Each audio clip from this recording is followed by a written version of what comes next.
మహాగణాధిపతయ నమో నమః. అన్నపూర్ణా సమేత విశ్వేశ్వర స్వామి వారి దేవాలయం మల్లవరం. స్వామివారు ఇక్కడ సద్యోజాత ముఖంతో వేంచేసి ఉన్నారు, అంటే పశ్చిమాభిముఖంగా వేంచేసి ఉన్నారు. ఉన్నటువంటి ఈశ్వరుడికి 5 ముఖాలు, సద్యోజాత, వామదేవ, ఘోర, తత్పురుష, ఈశాన ముఖాలు. ప్రదోషకాలంలో సూర్యాస్తమయ సమయంలో ఈ సద్యోజాత శివాలయాన్ని, అందులోనూ శివాలయాన్ని ప్రదోషకాలంలో దర్శనం చేసుకుంటే ఎంతో పుణ్యమని వేదంలో చెప్పబడి ఉంది. స్వామివారు ఇక్కడ సద్యోజాతముఖంగా వేంచేసి ఉన్నారు. ధ్వజస్తంభము, ఆలయ శిఖరము దర్శనం చేసుకోండి. వాగర్ధావివ సంపృక్తౌ వాగర్ధ ప్రతిపత్తయే జగతః పితరౌ వందే పార్వతీ పరమేశ్వరౌ. నందీశ్వర నమస్తుభ్యం సాంబానంద ప్రదాయక. గణేభ్యో గణపతిభ్యశ్చ వో నమః.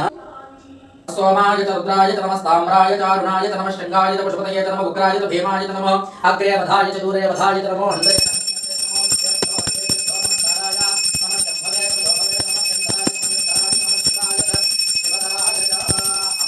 ఈ విధంగా సద్యోజాత ముఖంతో వేంచేసినటువంటి అన్నపూర్ణ విశ్వేశ్వర స్వామివారికి వివిధ పర్వదనాల్లో విశేషమైన కైంకర్యాలు నిర్వహింపబడుతుంటాయి.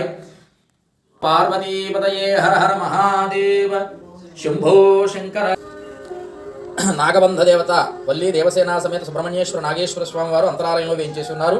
ప్రతి మంగళవారం స్వామివారికి సర్పసూక్తంతో అభిషేకం నిర్వహించబడుతుంది.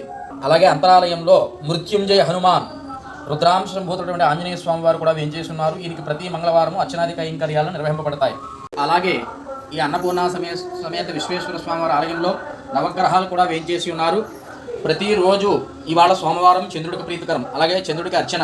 రేపు వచ్చే శనివారం శని త్రయోదశి మహాపర్వాన్ని పురస్కరించుకుని, త్రయోదశి అమావాస్య ముందు వచ్చే శని త్రయోదశి మహాపర్వాన్ని పురస్కరించుకుని శనీశ్వర స్వామి వారికి తైలాభిషేకం జరపబడుతుంది. అలాగే ఆయనకి నీలం ప్రీతికరం, నీల పుష్పాలతో అర్చనాది కైంకర్యాలు నిర్వహింపబడతాయి.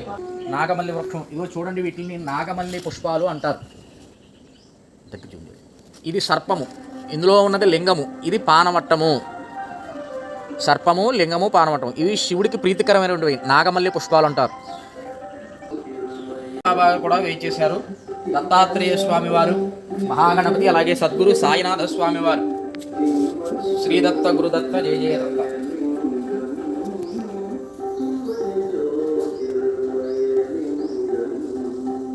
సదానంద అభయాంజనేయ స్వామి వారు వేంచేసి ఉన్నారు. ప్రతి మంగళవారం కూడా ఈయనకి నాగమల్లి పత్రాలు, అంటే తమలపాకులతోటి సింధూరంతో అర్చనాది కైంకర్యాలు నిర్వహింపబడతాయి.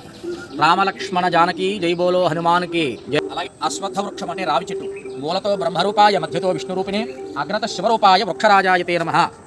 మూలంలో రావి చెట్టు మూలంలో బ్రహ్మగారు, మధ్యలో విష్ణువు, అగ్రత శివరూపాయ, ఆ చివరిలో శివుడు ఉంటాటండి.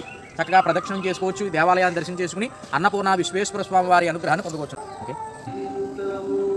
కైలాస శిఖరే రమ్యే శంకరస్య శివాలయే. అలాగే స్వామివారికి అర్చనకు ఉపయోగించేటువంటి మహాబిల్వము చూడండి, మహాబిల్వ వృక్షం అంటారు. ఇవి శివుడికి ప్రీతికరము. ఏకబిల్వం శివార్పణం.